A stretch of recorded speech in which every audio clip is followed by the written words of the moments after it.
दोस्तों, मैं हूं दिनेश केवोरा। स्वागत है आपका 4 पीएम के मंच पर और न्यूज टाइम के मंच पर। दोस्तों, 2024 की बिसात पिछनी शुरू हो गई है। जी हां, बिल्कुल। लोगों की धड़कनें बढ़नी शुरू हो गई हैं और कहीं ना कहीं अब ये आभास होना शुरू हो गया है कि बैटल रॉयल, जी हां, battle royale is about to begin. जिसे डन डील कहा जा रहा था, जिसे समझा जा रहा था कि झोला इस बार फिर से मोदी जी के साथ चल पड़ेगा, अब लगता है कि चीजें इतनी आसान नजर नहीं आ रही हैं जितनी आज से कुछ हफ्ते पहले लग रही थी। कहते हैं राजनीति के अंदर 7 दिन बहुत लंबी अवधि होते हैं और ये बात प्रूव फिर से हो गई। दोस्तों, इससे पहले कि मैं बातचीत शुरू करूं, आपसे गुजारिश, 4 पीएम के चैनल को सब्सक्राइब कीजिए, लिंक आगे बढ़ाइए, अच्छी पत्रकारिता को प्रेरित कीजिए। इसी प्रकार न्यूज टाइम दिनेश के वोरा को भी सब्सक्राइब कीजिए और बेहतरीन पत्रकारिता विश्लेषण को प्रेरित कीजिए। दोस्तों, 2024 की बिसात पिछनी शुरू हो गई है। शतरंज की गोटियां अब एक तरह से कहा जाए तो अब चालों के लिए तैयार हैं और दो बड़े चेहरे, एक चेहरा तो पहले आपके सामने था जो पिछले 8-9 सालों से पूरे भारत पर राज कर रहा है, लेकिन एक चेहरा जिसे कहीं ना कहीं राइट ऑफ कर दिया गया था और कहा गया था कि ये कभी भी मोदी के राइवल नहीं बन सकते हैं। अब लगता है कि उन्होंने ठान ली है कि नहीं, 2024 के अंदर जो लड़ाई होगी, जो महाभारत होगी, उसके एक बड़े पांडव वो भी हैं। जी हां, पांडव नहीं बल्कि क्या कहा जाए, एक बड़े कृष्ण या फिर एक बड़े योद्धा। जी हां, नीतीश कुमार। धीरे धीरे लग रहा है कि दाल पकनी शुरू हो गई है। धीरे धीरे विरोधी दलों को इस बात का आभास होना शुरू हो गया है कि कुछ कंस्ट्रक्टिव, कुछ प्रोडक्टिव करने की जरूरत है, वो भी जल्दी, ताकि भारतीय जनता पार्टी के 2024 के डन डील के सपने के ऊपर पानी फेरा जा सके। नीतीश बेसिकली जेपी आंदोलन से उपजे नेता हैं, तपे हुए नेता हैं, और जब मोदी वर्सेस राहुल होता है तो फिर पिन डाउन करना बहुत आसान हो जाता है कि ये पप्पू क्या खा के सामना करेगा, खासतौर से मोदी जी का। लेकिन सामने जब पुराने चावल हो, और वो भी खासतौर से नीतीश कुमार जैसे ऑलमोस्ट 15 साल तक बिहार पे राज किया है और मोदी जी की हर चाल से वाकिफ हो, उस समय ये कहना कि ये भी पप्पू है, शायद भारतीय जनता पार्टी ये नहीं कर पाएगी। ना ही उनके ऊपर ये क्या कहते हैं कि जातिवाद, क्षेत्रीयवाद और साथ में परिवारवाद का इल्जाम लगा पाएगी, और ना ही नीतीश बाबू को ये पप्पू कहलाने का हक ले पाएगी, क्योंकि नीतीश बाबू ने वो सब चालें देखी हैं जो मोदी और अमित शाह की जोड़ी पिछले 8 सालों से चल रहे हैं। नीतीश बाबू जानते हैं कि उन चालों को कैसे काटा जा सकता है, क्योंकि उनके हाथ में भी गांडीव है। जी हां, उनके हाथ में भी अर्जुन का गांडीव है, और वो जानते हैं कि मोदी और अमित शाह के मन में क्या चल रहा है। आखिरकार उन्हीं के साथी रहे हैं वो, उन्हीं के साथी रह के उनकी चालों को अच्छे ढंग से जानते हैं, और उन्हें मालूम है कि इनका दिमाग कौन सी दिशा में चलता है, इनका दिमाग कौन से चक्रव्यूह रचता है। लेकिन नीतीश बाबू उन चक्रव्यूहों को रचने के पुराने खिलाड़ी हैं। दोस्तों, सब जो विरोधी दल है बीजेपी से निजात तो पाना चाहते हैं, लेकिन उनके अपने भी बहुत सारे विरोधाभास हैं। कहीं ना कहीं हर व्यक्ति उनमें से ये समझता है कि मैं आगे चलकर शायद इस देश का प्रधानमंत्री बन सकूं, चाहे उसमें ममता हो या केसीआर हो या उद्धव हो या फिर अखिलेश यादव क्यों ना हो, नीतीश बाबू हो, या फिर जिसे क्या कहते हैं ना, जिसे आजकल बड़ा मोदी कहा जाता है, अरविंद केजरीवाल क्यों ना हो। वो अरविंद केजरीवाल जिन्होंने रातों की नींद भारतीय जनता पार्टी की हराम करके रखी हुई है। अब नीतीश बाबू एक बार फिर से बिहार से वो लहर लेकर आए हैं जिसकी काट करना इतना आसान नहीं होगा।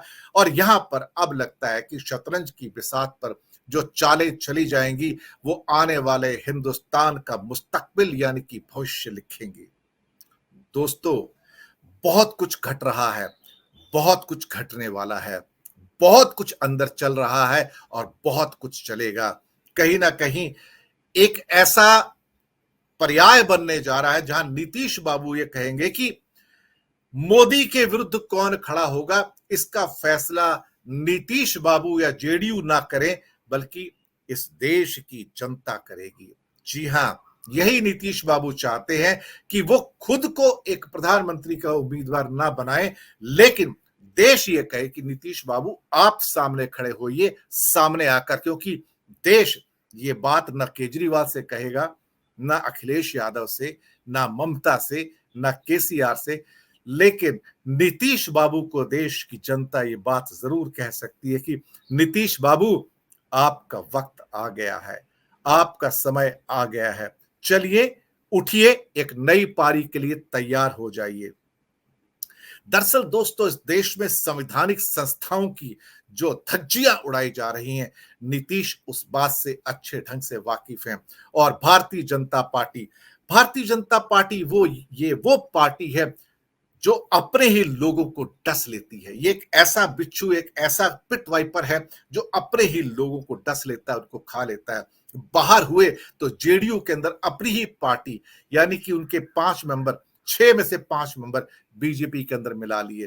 दरअसल इसे आप क्या कह सकते हो, ये अमानवीयता है, बेसिकली ये क्रूएलिटी है कि आप अपने ही एक साथी के 5 मेंबर को हाईजैक कर ले, अपने मिला ले। ये भारतीय जनता पार्टी ये मैसेज देना चाह रही है कि मैं पूरी की पूरी बिहार की जेडीयू को खरीद सकती हूं, ध्वस्त कर सकती हूं। अगर आप मेरे साथ नहीं हैं तो फिर मैं आपको नेस्तनाबूद भी कर सकता हूं, मैं आपको बर्बाद कर सकता हूं, मिट्टी में मिला सकता हूं। मोदी और शाह की जोड़ी यही सोचती है कि वो नीतीश कुमार को मिट्टी में मिला सकते हैं, लेकिन हुजूर, बिहार में बहार है, नीतीश कुमार है। इतनी जल्दी नीतीश कुमार को मिट्टी में नहीं मिला सके। पिछले 15 साल में अधिक सीटें लेने के बाद भी नीतीश कुमार को बीजेपी मिट्टी में नहीं मिला पाई। कभी कभी इंसान खुद मिट्टी में मिल जाता है, दूसरे को नहीं कर पाता है। तो संवैधानिक संस्थाएं, उनको तो बिगाड़ा है और इसके अलावा ध्वस्त किया है। लेकिन क्या कहते हैं, कभी कभी जैसे कि पाकिस्तान के जो आतंकवादी थे, उन्होंने भारत के लिए खड्डे खोदे और बाद में वही उसमें एक दिन गिरे हैं। भारतीय जनता पार्टी का वही हाल होगा। ये दूसरों के लिए खड्डे और खाइयां खोद रहे हैं, एक दिन वही उसमें गिरेंगे और उसके बाद भारतीय जनता पार्टी का नाम लेवा तक इस देश में नहीं बचेगा। दोस्तों, सवाल यह है कि इसमें कुछ और लोग जो विरोध पक्ष से हैं, उनका क्या, वो कहां खड़े हैं, उनकी जमीन कौन सी है, बात करनी जरूरी है उनके ऊपर। एक बहुत प्रमुख दल जो कि यहां पर एक जमीनी सेंट्रल केंद्रीय भूमिका निभाएगा, वो होगा कांग्रेस। और नीतीश बाबू ने कांग्रेस के खिलाफ कोई ऐसी बात नहीं की है, लेकिन कांग्रेस को इस बात को समझना पड़ेगा कि उनका जो लीडरशिप है, सोनिया का हो या राहुल का हो या प्रियंका गांधी हो, उसको शायद कोई भी विरोध पक्ष का लीडर जो है, खासतौर से नीतीश बाबू या केजरीवाल, वो स्वीकार नहीं करेंगे। देश भी शायद अभी इस मूड में नहीं है जहां पर वो कांग्रेस की लीडरशिप को स्वीकार करे, लेकिन कांग्रेस फिर भी वो भूमिका निभा सकती है जहां पर वो लोगों को एक साथ लाए, उनका ध्रुवीकरण करवाए और उनको एक फॉर्मिडेबल अलायंस के रूप में सामने खड़ा करे। जो जितने क्षत्रप हैं, जो क्षेत्रीय दल हैं, वो लड़ेंगे, वो अपने अपने एरिया में लड़ेंगे, लेकिन एक महागठबंधन, एक ग्रैंड अलायंस के रूप में लड़ेंगे। और वो एक तरह से देखा जाए तो वही मोदी वर्सेस नीतीश कुमार होगा। दरअसल सबसे बड़ी चुनौती ये होगी कि क्या ये विरोधी दल जो खुद से टकरा रहे हैं, ये इस टकराव को टाल पाएंगे, ये इसको मैनेज कर पाएंगे। ये सवाल है, ये यक्ष प्रश्न है कि क्या केजरीवाल, नीतीश कुमार, उद्धव, ममता, केसीआर, अखिलेश और बाकी अन्य नेता, क्या ये एक क्या कहते हैं, एक सामंजस्य पैदा कर पाएंगे जिसके ऊपर लोगों का भरोसा हो। एक चेहरा तो दोस्तों चाहिए होगा। धीरे धीरे हम एक ऐसी दिशा में जा रहे हैं जहां पे इंडिया का इलेक्शन जो 2024 का होगा वो चेहरों पर लड़ा जाएगा।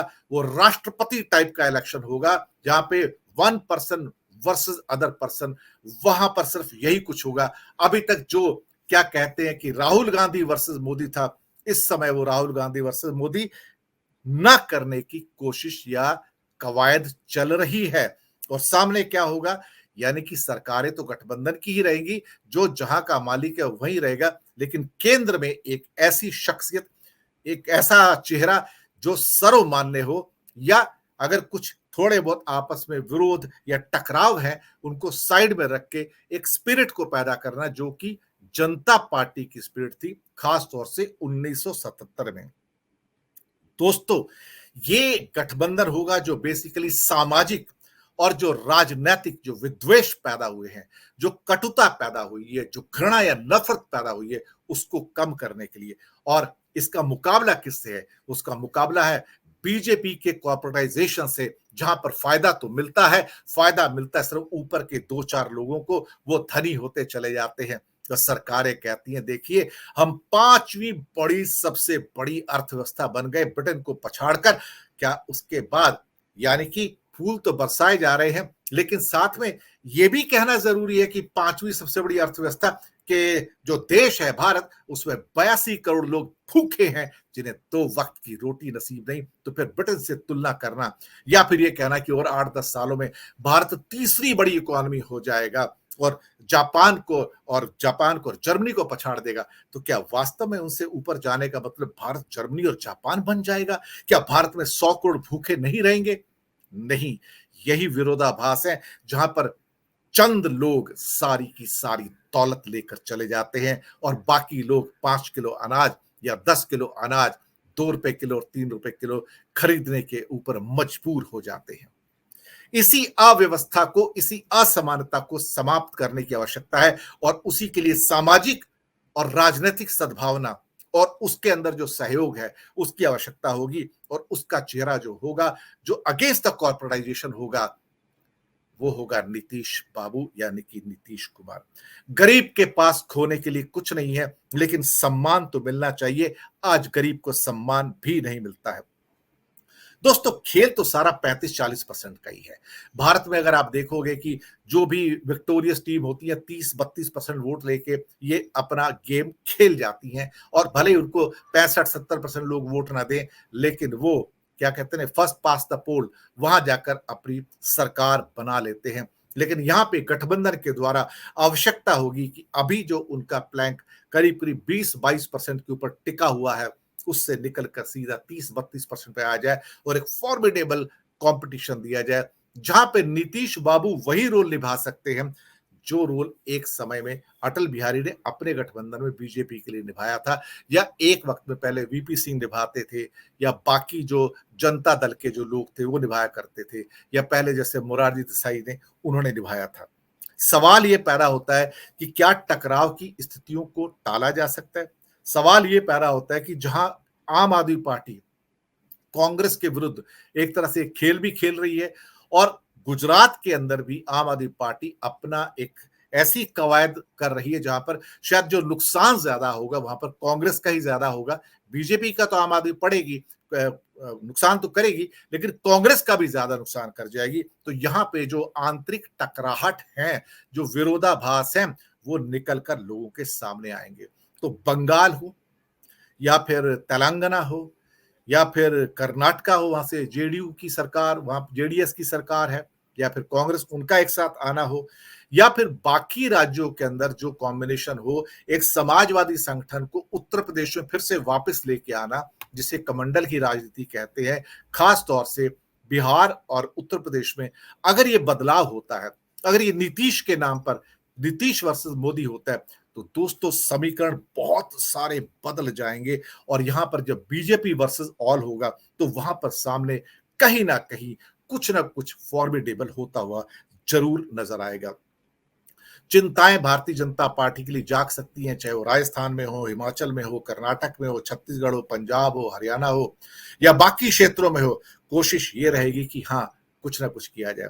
भारतीय जनता पार्टी दो प्लैंक लेके प्रमुखता के साथ चल रही है। ऑफ कोर्स परिवारवाद तो उनके साथ था, लेकिन नीतीश बाबू के सामने परिवारवाद नहीं चलेगा, साथ में करप्शन भी नहीं चलेगा, क्योंकि करप्शन के ऊपर कांग्रेस को हमेशा बीजेपी लताड़ती है। और साथ में रेवड़ियां, जी हां, कहते हैं ना नीतीश बाबू ने रेवड़ियां नहीं बांटी हैं, इसलिए ये चार्ज जो हैं सारे के सारे जो केजरीवाल के ऊपर लगते हैं।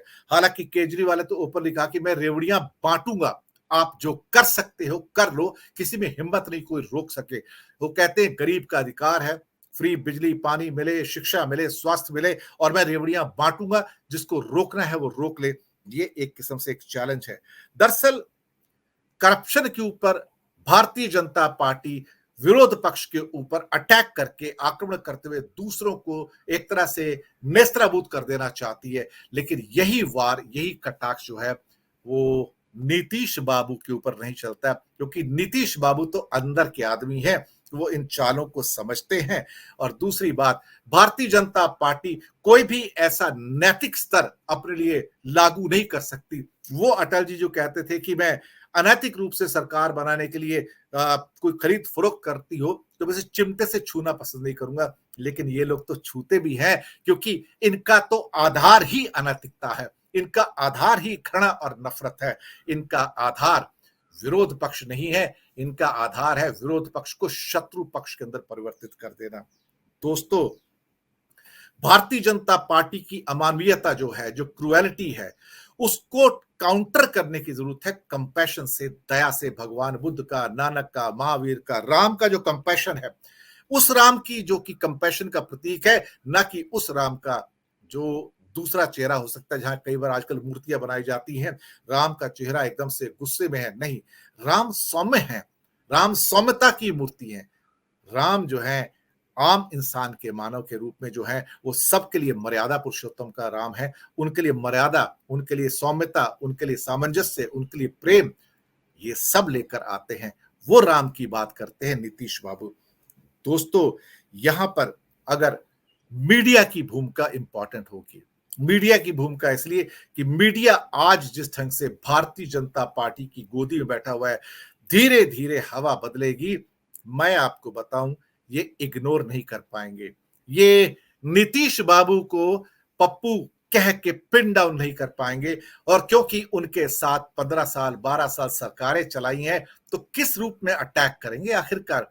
क्या कहेंगे कि करप्ट हैं? अगर वो कहेंगे करप्ट थे नीतीश बाबू, तो फिर 12-13 साल तक भारतीय जनता पार्टी भी बीज अपना बिहार के अंदर करप्शन का एपिटोम था, एक पहाड़ था। तो भारतीय जनता पार्टी डरेगी कि करप्शन का तो उनके ऊपर इल्जाम नहीं लगाया जा सकता, परिवारवाद का भी नहीं, क्षेत्रवाद का भी नहीं, लेकिन हाँ, जेपी की जो एक तरह से क्या कहते हैं विरासत है, उसको आगे ले जाने में कहीं ना कहीं मुझे ऐसा लगता है नीतीश बाबू वो कर पाएंगे जो दूसरे कुछ नहीं कर पाए।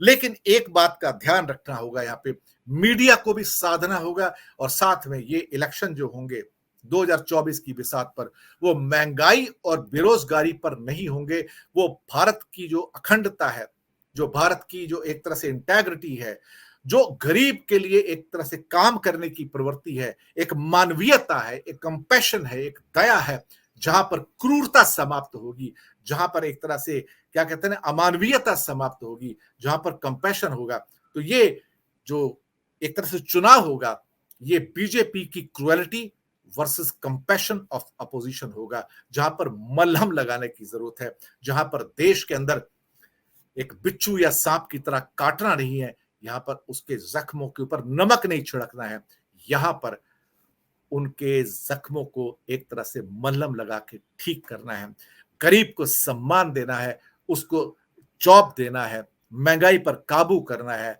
और एक ऐसा अल्टरनेटिव जहां पे लगे कि भारत का नेतृत्व एक ऐसे हाथ में है जो अहंकारी नहीं है, भारत का नेतृत्व एक ऐसे हाथ में नहीं है जो प्रेस से बात नहीं करता है, भारत का नेतृत्व ऐसे हाथ में नहीं है जिसके पास लॉन्ग टर्म विजन ना हो।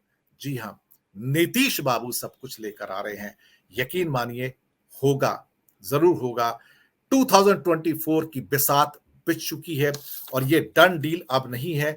अगर सब कुछ ठीक चला तो हो सकता है भारतीय जनता पार्टी को लेने के देने पड़ जाए, और झोला, जी हां, झोला तो पड़ा हुआ है, हो सकता है अब झोला उठाकर चलने की बारी भी आ जाए, टाइम भी आ जाए। कौन जाने कब क्या हो जाए। राजनीति है, समय का चक्र है। कब समय के चक्र में कब राजा रंक बनता है, क्या पता। और कब रंक राजा बन जाता है, क्या पता। हवाएं गर्म हैं दोस्तों, इंतजार कीजिएगा। चीजें फिर से बदल रही हैं, भारत की फिजा बदल रही है। बहुत बहुत शुक्रिया आपका हमारे साथ बने रहने के लिए। हमारे चैनल्स को 4 पीएम को, न्यूज टाइम दिनेश के वोरा को सब्सक्राइब जरूर कीजिएगा, फीडबैक दीजिएगा और देखिए इन हवाओं का हिस्सा आप भी बनेंगे। इंतजार कीजिएगा जरूर। धन्यवाद आप सबका हमारे साथ बने रहने के लिए।